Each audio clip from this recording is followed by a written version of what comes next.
Ketua Umum PDI Perjuangan Megawati Soekarnoputri menyinggung sikap kesatria bagi seorang penguasa. Hal ini disampaikannya dalam acara perayaan Natal PDI Perjuangan dan Relawan Damai Sejahtera for Ganjar Mahfud di Jakarta International Expo pada Kamis 18 Januari. Awalnya Megawati mengakui bahwa memegang kekuasaan itu enak, namun ia memperingatkan bahwa seorang pemegang kekuasaan harus berhenti ketika sudah habis masa jabatannya. Ia menyebut penguasa jangan sampai lupa daratan dan enggan ketika harus turun.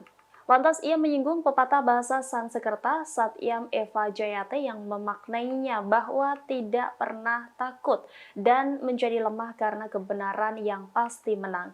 Menurutnya prinsip tersebut sangat penting untuk menjadi pegangan, sebab semua agama mengajarkan bahwa manusia pasti akan selalu diberi cobaan. Meski demikian, jalan kebenaran harus selalu menjadi pegangan.